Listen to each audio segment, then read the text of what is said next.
안녕하세요. 고요한 밤, 거룩한 밤. 온 세상이 잠시 숨을 고르는 이 계절, 여러분의 마음에도 따스한 평화가 깃들기를 기도합니다.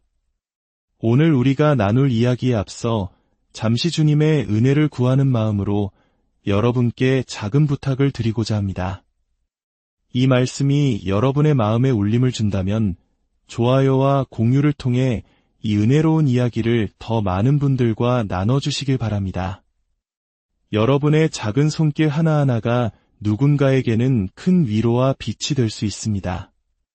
저희 채널을 구독하시면 앞으로도 주님 안에서 함께 성장하며 나아갈 수 있는 귀한 말씀들을 계속해서 만나보실 수 있습니다.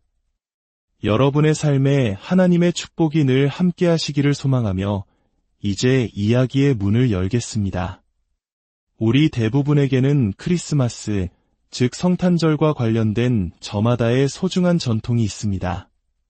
어쩌면 아직 생각해보지 않았을 수도 있지만 곧 다가올 그날을 위해 마음속으로 이미 준비하고 있을지도 모릅니다. 특별한 음식을 준비하는 것, 혹은 늘 그 요리를 맡아주시는 가족의 얼굴을 떠올리는 것, 언제 어디서 누가 모여 어떻게 그 시간을 보낼지에 대한 계획들, 이 모든 것이 우리만의 성탄절 전통이 되어갑니다. 하지만 시간이 흐르면서 어떤 전통들은 희미해지기도 하고 예상치 못한 일로 중단되기도 합니다. 그럼에도 불구하고 우리는 이 성탄의 전통을 사랑합니다. 예를 들어 어떤 가정에서는 아이들이 어릴 때부터 아주 재미있는 전통을 시작합니다. 크리스마스 이브, 즉 성탄 전야에 파자마의 밤을 여는 것이죠. 아이들에게 다음날 아침에 입힐 예쁜 새 파자마를 선물로 주는 겁니다. 아이들은 새 파자마를 받고 기뻐하며 그날 밤 바로 입고 잠이 듭니다. 그리고 다음날 아침 온 가족이 예쁜 파자마를 입고 함께 사진을 찍으며 행복한 추억을 남기는 것이죠. 또 다른 유쾌한 전통도 있습니다. 성탄절이 다가오는 주간에 아이들이 서로의 방에 몰래 들어가 각자의 물건을 가져와 포장해서 트리 밑에 놓아두는 겁니다. 그리고 성탄절 아침 선물을 풀어본 아이는 이거 내 방에 있던 거잖아 하며 웃음을 터뜨립니다. 한 해는 장난꾸러기 아들들이 여동생의 방에 걸려있던 초상화를 떼어내 정성껏 포장해서 선물하기도 했습니다. 10년 동안 매일 보던 자기 얼굴을 선물로 받은 딸은 어리둥절하면서도 가족 모두와 함께 한바탕 크게 웃었다고 합니다. 여러분에게도 이런 소소하고 사랑스러운 성탄의 추억과 전통이 있을 겁니다. 그리고 혹시 성탄절 다음 날의 전통도 있으신가요? 조금은 현실적인 이야기일 수 있습니다. 예전에는 성탄절 다음 날이 되면 많은 사람들이 쇼핑몰로 향했습니다. 마음에 들지 않는 선물을 교환하거나 반품하기 위해서였죠. 하지만 온라인 쇼핑이 보편화된 지금은 풍경이 사뭇 달라졌습니다. 이제 우리는 성탄절 다음 날 거실에 모여 앉아 반품 라벨을 인쇄하고 상품을 담았던 원래의 포장 상자를 찾아 헤맵니다. 차고에 납작하게 눌러두었던 상자들을 다시 조립하고 테이프를 붙이는 일은 이제 연례 행사가 되었습니다. 어떤 이들에게 성탄절은 그렇게 끝이 납니다. 성탄절을 정말 사랑하고 누구보다 일찍부터 트리를 장식하고 캐럴을 들으며 그 분위기를 만끽하지만 12월 25일이 지나면 마치 모든 것이 끝난 것처럼 서둘러 일상으로 돌아가고 싶어 합니다. 성탄 트리를 치우고 집안을 원래대로 정리하며 분주했던 마음을 가라앉히는 것이죠. 우리 한국 사람들의 빨리빨리 문화처럼 축제가 끝나면 재빨리 평범한 삶의 궤도로 복구하려는 마음일지도 모릅니다. 바로 이 지점에서 우리는 오늘 이야기의 본질로 들어가게 됩니다. 일상으로 돌아가고 싶은 마음. 놀랍게도 첫 번째 성탄절 바로 다음 날 온 세상이 바로 그 마음으로 가득 차 있었습니다. 평범한 일상으로 돌아가기를 간절히 원했습니다. 당시 로마 제국의 황제 아우구스투스는 제국 전체의 인구 조사를 명했습니다. 세금을 더 효율적으로 걷기 위한 아주 현실적인 목적의 국가 정책이었습니다. 현대의 기술로도 전국적인 인구조사는 엄청난 행정력을 요구하는 대사업인데 2000년 전 1세기 로마 제국이 이걸 어떻게 해냈는지 상상하기조차 어렵습니다. 이 명령에 따라 모든 사람은 자신이 태어난 고향으로 돌아가 등록을 해야만 했습니다. 만약 당신이 태어난 곳에서 계속 살고 있었다면 별 문제가 아니었겠지만 일자리를 찾아 혹은 다른 이유로 고향을 떠나 살던 사람들에게는 날벼락 같은 소식이었습니다. 오늘날 우리가 명절에 고향을 찾는 것과는 차원이 다른 강제적인 대이동이었습니다. 여행은 비용이 많이 들고 위험했으며 사람들은 이 모든 혼란을 뒤로하고 어서 빨리 집으로 돌아가 평범한 일상을 되찾고 싶어 했습니다. 그 시절에는 성탄절이라는 개념 자체가 없었습니다. 그저 거대한 혼돈과 불편함, 그리고 일상으로의 복귀를 향한 갈망만이 존재했을 뿐입니다. 하지만 그들은 미처 알지 못했습니다. 그들의 삶이, 그리고 온 인류의 역사가 다시는 예전과 같은 평범함으로 돌아갈 수 없게 되었다는 사실을 말입니다. 인구 조사의 거대한 혼돈 속에서 한 아기가 태어났기 때문입니다. 그 아기의 탄생은 한 세대뿐만 아니라 이후의 모든 세대에 걸쳐 지정학적인 그리고 영적인 거대한 파급력을 가져올 운명이었습니다. 그것은 마치 그리스 신화의 한 페이지처럼 위대한 이야기꾼만이 지어낼 수 있을 법한 사건이었습니다. 그 아기의 탄생과 함께 신성이 이 땅에 임했기 때문입니다. 보이지 않는 하나님께서 살과 피를 가진 인간의 모습으로 우리 가운데 거하기 시작하신 것입니다. 역사는 증명합니다. 아기의 탄생부터 십자가 처형에 이르기까지 그분의 삶과 교차했던 모든 사람들, 평범한 농부부터 총독, 왕, 심지어 로마 황제에 이르기까지 그들 모두는 결국 그분의 이야기 속에 각주로 기록되었습니다. 아무도 눈치채지 못했지만 그날 밤 세상에는 한 명의 왕이 비밀스럽게 태어났습니다. 우리가 흔히 오해하는 것처럼 단순히 위대한 종교 지도자가 아니었습니다. 바로 왕이었습니다. 기존의 모든 질서를 뒤흔들고 전복시킬 왕. 백성들에게 자신을 위해 목숨을 바치라고 요구하는 대신 자신의 백성을 위해 기꺼이 목숨을 내어놓는 왕. 그리고는 자신의 백성들에게 서로를 위해 목숨을 내어놓으라. 필요하다면 너의 원수를 위해서라도 너의 권리와 생명을 내려놓으라고 가르칠 왕이었습니다. 그분은 구원자일 뿐만 아니라 이 세상을 다스리는 왕으로서 오셨습니다. 하지만 예수님의 왕권, 즉 그분의 다스리심은 오늘날 우리에게 종종 잊혀지곤 합니다. 세상 문화가 예수님을 왜곡했기 때문이기도 하지만 안타깝게도 교회가 예수님을 축소시켰기 때문이기도 합니다. 많은 사람들에게 예수님은 어려운 일이 생겼을 때 부르는 친구, 죄책감을 덜어주는 위안, 혹은 비상시에만 찾는 스페어 타이어 같은 존재가 되어버렸습니다. 그러나 마리아와 요셉에게는 결코 그렇지 않았습니다.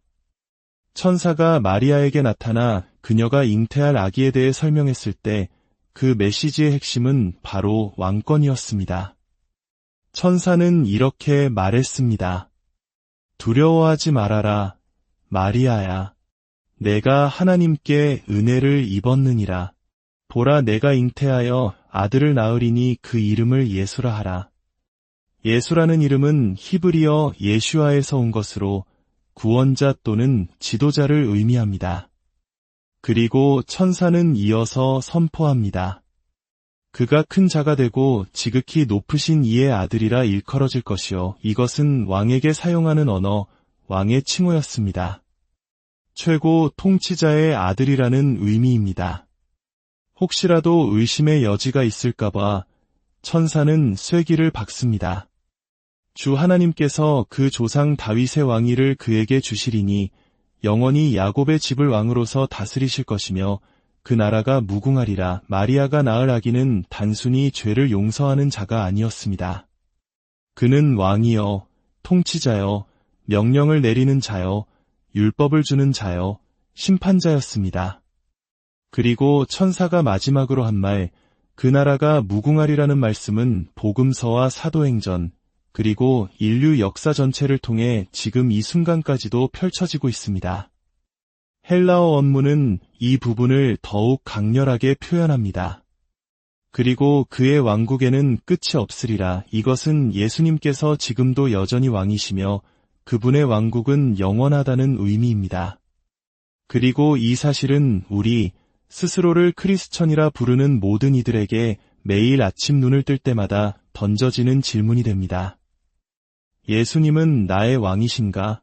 아니면 나는 세상의 문화가 제시하는 길을, 혹은 내가 자라온 교회의 전통이 만들어 놓은 길을 따라 예수님을 단지 죄책감을 덜어주는 분, 위급할 때만 찾는 분, 목에 거는 십자가 목걸이나 발목의 타투 같은 상징적인 존재로 축소시키고 있지는 않은가? 예수님은 우리에게 선택권을 주시는 독특한 왕이십니다. 그분은 우리를 초대하시지만 강요하거나 침범하지는 않으십니다. 하지만 우리가 그 왕을 따르지 않기로 선택할 때 우리는 이 땅에서 이루어지는 그분의 나라에 참여하지 않기로 선택하는 것과 같습니다. 그럴 때 우리의 신앙은 차가운 교리로, 생명력 없는 종교로 전락하고 맙니다. 우리는 보이지 않는 하나님께 기도하고 용서를 구하지만 이 땅에서 하나님의 나라를 경험하는 축복, 그분의 다스리심에 순종하는 자들에게만 주어지는 풍성한 삶을 놓치게 되는 것입니다. 첫 번째 성탄절, 그 혼돈 속에서 한 명의 왕이 세상에 은밀히 들어왔습니다. 만약 동방에서 온 순수하지만 조금은 혼란스러워했던 박사들이 아니었다면 마리아와 요셉의 비밀은 아마 30년 동안이나 지켜졌을지도 모릅니다. 성경은 이렇게 기록합니다. 헤롯 왕 시절 예수께서 유대 베들레헴에서 태어나셨을 때 동방으로부터 박사들이 예루살렘에 도착했습니다. 여기서 잠시 헤롯 왕에 대해 알아볼 필요가 있습니다. 그는 대왕이라 불릴 만큼 위대한 건축가이자 뛰어난 군사 전략가였습니다. 예루살렘 성전을 재건한 인물이기도 합니다. 하지만 동시에 그는 자신의 권력과 왕조를 지키기 위해서라면 어떤 잔인한 일도 서슴지 않는 인물이었습니다. 동방 박사들은 페르시아나 아라비아에서 온 왕의 조언가들이었을 가능성이 높습니다. 그들은 고대 문헌과 하늘의 별의 움직임을 연구하며 신의 메시지를 찾던 현자들이었습니다. 우리가 부르는 찬송가의 가사와는 달리 그들은 왕이 아니었습니다. 몇 명이었는지도 정확히 알 수 없습니다. 선물이 3가지였기 때문에 3명이라고 추측할 뿐입니다. 수백 마일을 여행하여 예루살렘에 도착한 그들은 큰 혼란에 빠졌습니다. 위대한 왕이 태어났다면 온 도시가 축제 분위기여야 마땅한데 아무도 그 사실에 대해 이야기하지 않았기 때문입니다. 그들은 사람들에게, 그리고 마침내 성전에까지 가서 묻기 시작했습니다. 유대인의 왕으로 나신 이가 어디 계시냐? 그들은 알았던 것입니다. 비범한 일이 일어났다는 것을, 한 명의 왕이, 유대인의 왕이 세상에 태어났다는 것을 말입니다. 그래서 당연히 유대의 수도인 예루살렘으로 온 것입니다. 그들은 말했습니다.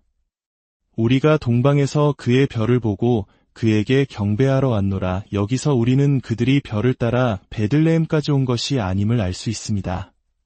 그들은 새로운 별의 나타남을 보고 그것이 위대한 왕의 탄생을 알리는 신호임을 깨달았던 것입니다.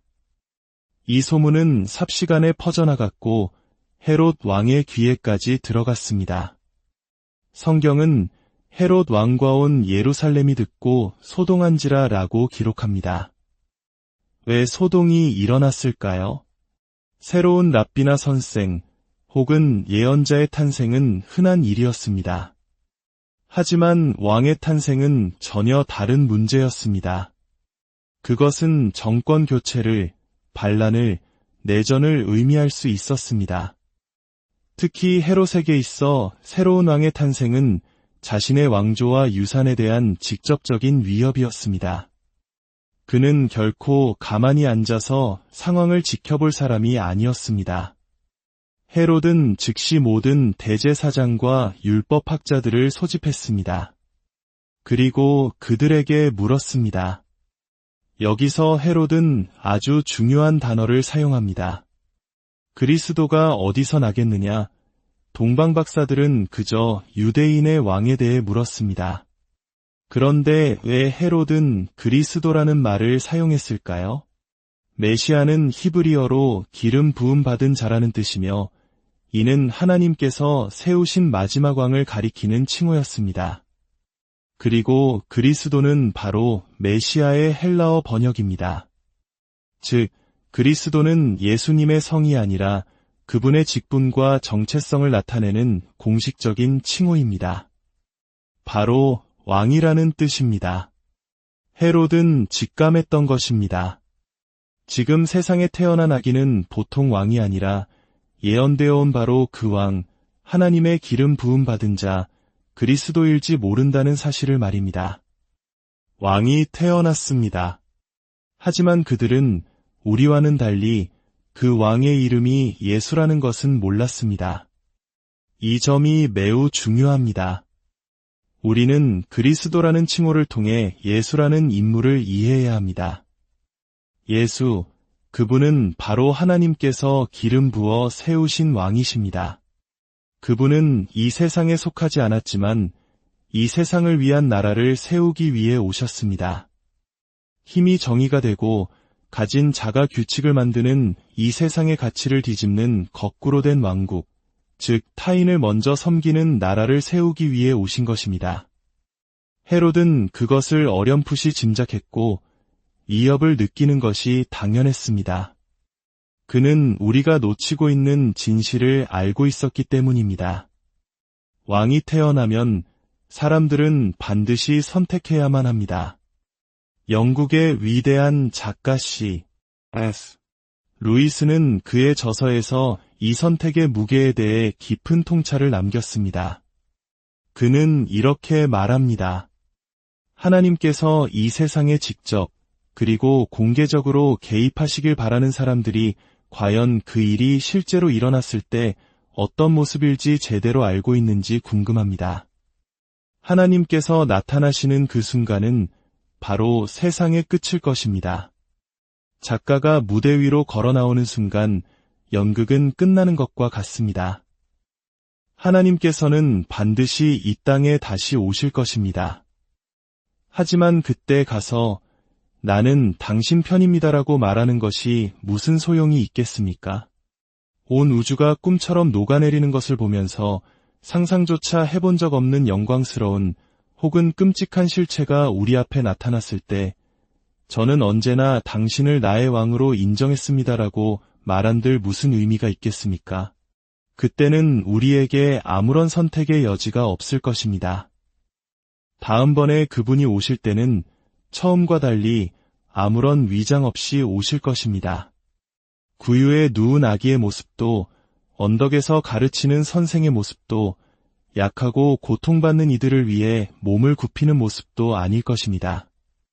더 이상 묶이고 채찍질당하고 십자가에 못 박힐 수 있는 인간의 모습이 아닐 것입니다.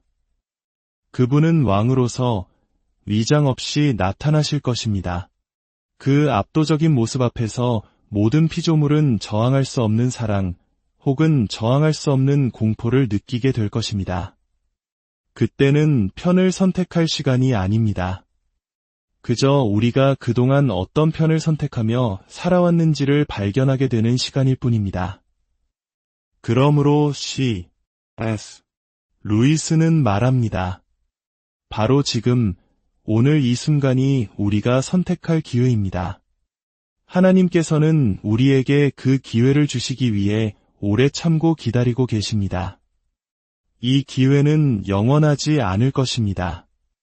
우리는 반드시 선택해야만 합니다. 성탄절에 한 명의 왕이 태어났습니다. 그리고 매일 아침 우리에게 주어지는 질문은 이것입니다.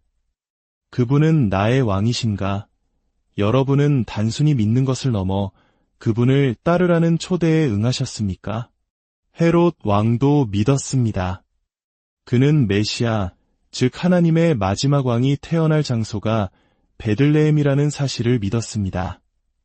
그래서 그는 동방박사들을 베들레헴으로 보내며 아기를 찾거든 자신에게도 알려달라고 말했습니다. 자신도 가서 경배하겠다고 거짓말을 하면서 말입니다. 헤롯은 박사들에게 별이 나타난 정확한 시각을 알아냈습니다. 갓 태어난 왕의 나이를 계산하기 위해서였습니다. 그는 아기왕의 존재를 믿었지만 결코 다른 왕에게 무릎을 꿇을 생각이 없었습니다. 자신의 뜻과 유산을 포기할 마음이 없었습니다.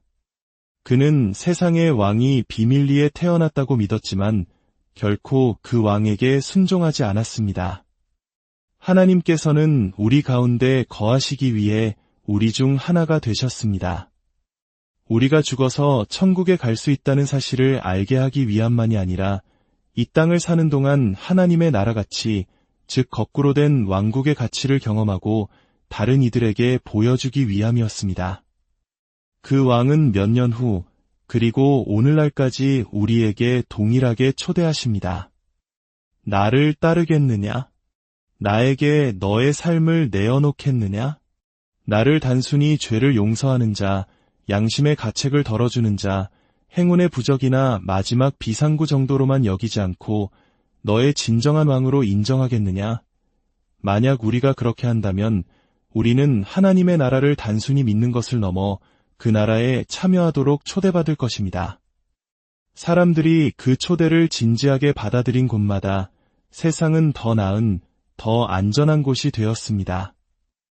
우리 왕의 나라 가치가 그들의 삶을 통해 드러났기 때문입니다.